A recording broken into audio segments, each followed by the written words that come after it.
बिस्मिल्लाहिर्रहमानिर्रहीम। मैं हूं अतीक चौधरी। पंजाब के ज़िमनी इलेक्शन के नताइज ने सबको हैरान करके रख दिया है। पाकिस्तान तहरीक इंसाफ की शानदार कामयाबी ने पाकिस्तान मुस्लिम लीग नून और इसकी इत्तेहादी जमातों की नींदें उड़ा दी हैं।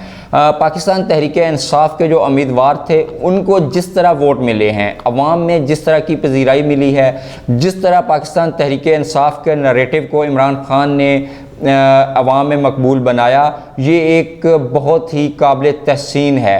पहली दफ़ा पाकिस्तान में हुआ है कि इतने बड़े पैमाने पे ज़िमनी इलेक्शन हो और उस ज़िमनी इलेक्शन में वो लोग जो तहरीक इंसाफ से मुनहरफ होकर गए थे, जिसको तहरीक इंसाफ के चेयरमैन इमरान खान लोटा कहते हैं, उन लोगों को पाकिस्तान की आवाम ने रिजेक्ट कर दिया है।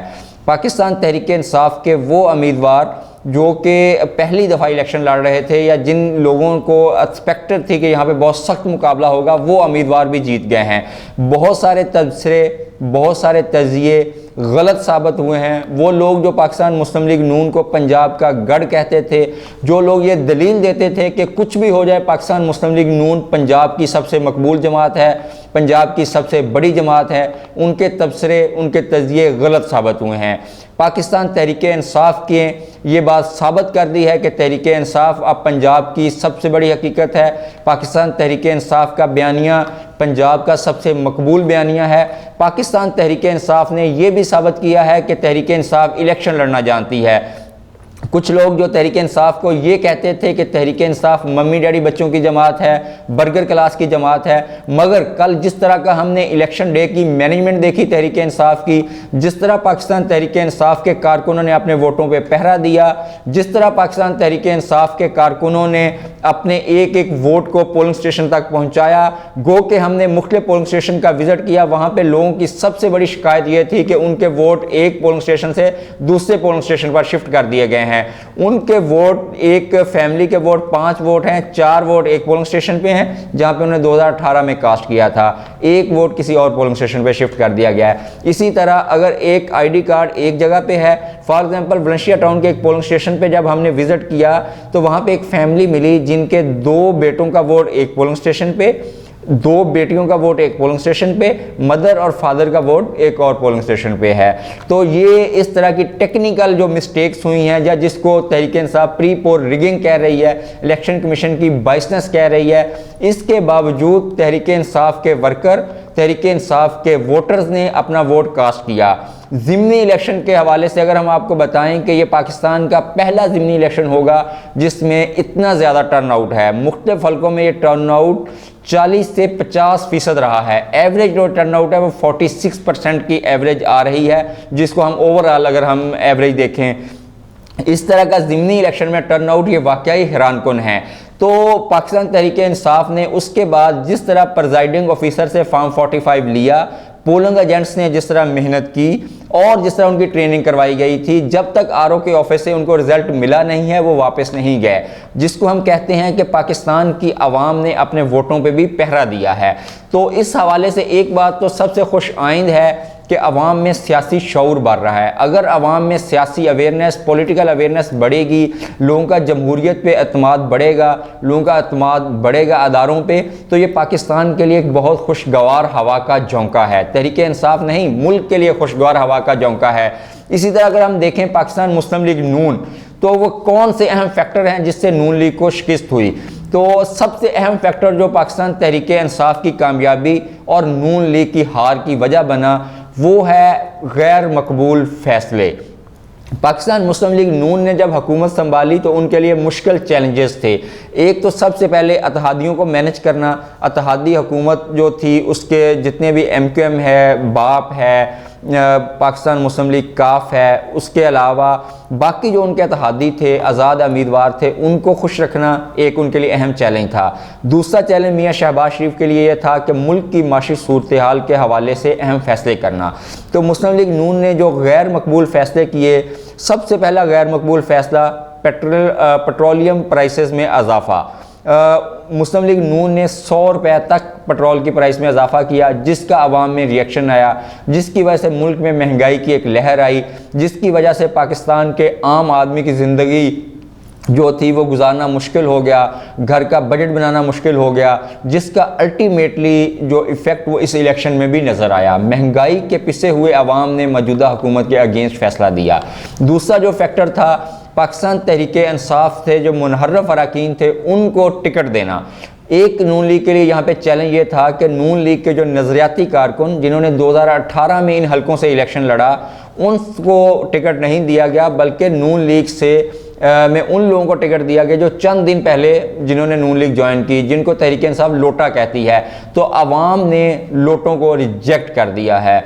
दूसरा, तहरीक-ए-इंसाफ के जो उम्मीदवार थे उनका मुकाबला सिर्फ तहरीक-ए-इंसाफ के साबका उम्मीदवारों से था। ये भी एक अहम फैक्टर था कि तहरीक-ए-इंसाफ बामुकाबला तहरीक-ए-इंसाफ थी, चूँकि जिन लोगों ने 2018 में तहरीक-ए-इंसाफ के टिकट पे इलेक्शन लड़ा था, उन्हीं से मैक्सिमम लोगों से तहरीक-ए-इंसाफ मुकाबला कर रही थी।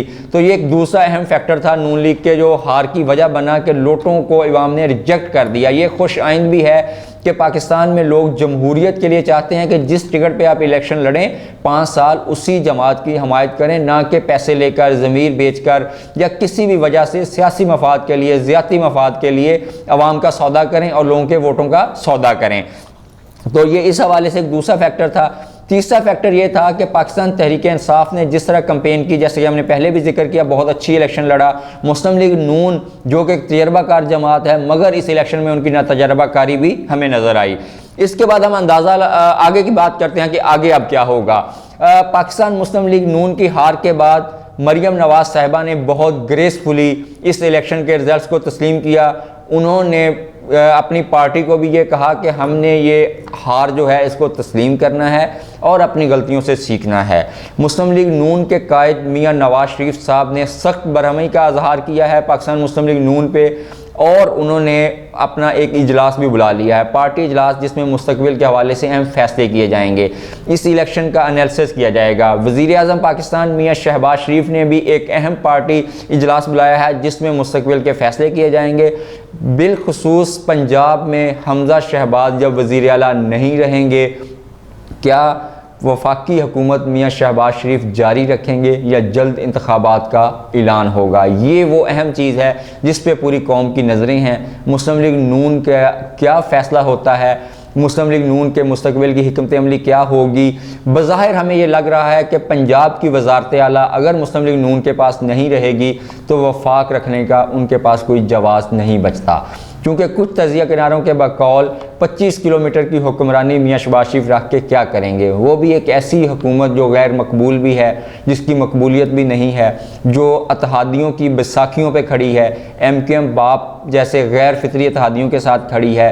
तो मियां नवाज शरीफ की ये ख्वाहिश होगी कि जल्द से जल्द कौमी इंतखाबात या जनरल इलेक्शंस करवा दिए जाएँ, ताकि अवाम का मैंडेट लेके दोबारा अगर अवाम मैंडेट देती है तो हुकूमत में आएँ। इस वक्त नून लीग के लिए लम्हा फ़िक्रिया है।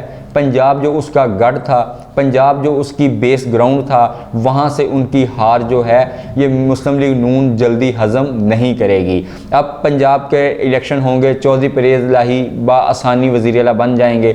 इमरान खान ने भी अपनी पार्टी का इजलास बुलाया है, वो भी विक्ट्री स्पीच करेंगे तो पता चलेगा कि उनका रोड मैप आगे क्या है। अब इस हवाले से अहम फैक्टर्स हैं पंजाब की सियासत के हवाले से, मुस्तकबिल की सियासत के हवाले से। आगे हम आपको बता दें कि MQM के हवाले से अहम खबर ये है कि कराची का बल्दियाती इलेक्शन है। कराची के बल्दियाती इलेक्शन के हवाले से 24 को इलेक्शन है, वहाँ क्या सिचुएशन डेवलप होती है वो भी मुल्की हालात के हवाले से मैटर करेगी, चूँकि वहाँ पर MQM का मुकाबला पीपल्स पार्टी से भी होगा। तो साबका जो बल्दियाती इलेक्शन हुआ था सिंध का, उसमें जो जिस तरह की बेज़ाब्तियाँ हुई थी, जिस तरह धांधली हुई थी, जिस तरह की गैर कानूनियत हुई थी, लाकानूनियत हुई थी, जिस तरह के इक़दाम किए गए थे, अगर इस तरह का बल्दियाती इलेक्शन होगा तो फिर पीपल्स पार्टी से शायद MQM अलग हो जाए। अगर अतहादी हुकूमत से MQM अलग होती है तो वफाकी हुकूमत ख़त्म हो जाएगी, उसकी अददी अक्सरियत ख़त्म हो जाएगी।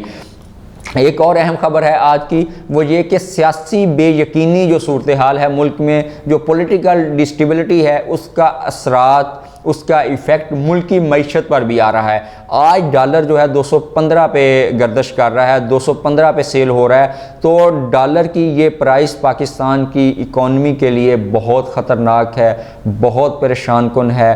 पाकिस्तान के सियासी जोमा पाकिस्तान के अदारों और मुतलका जो ज़िम्मेदार हैं उनको फ़ौरन सर जोड़ कर बैठना चाहिए और पाकिस्तान को पॉलिटिकल इस्तेहकाम या सियासी इस्तेहकाम की तरफ तवज्जो देनी चाहिए, ताकि ऐसे फ़ैसले हों जिससे मुल्क की मईशत भी बेहतर हो, मुल्क के लिए भी बेहतर हो, पाकिस्तान के लिए भी बेहतर हो, आवाम के लिए भी बेहतर हो, महंगाई भी ख़त्म हो और पाकिस्तान तरक्की के सफ़र की जानिब गामज़न हो। आज के लिए इतना ही, अगली वीडियो में दोबारा मुलाकात होती है। Thank you.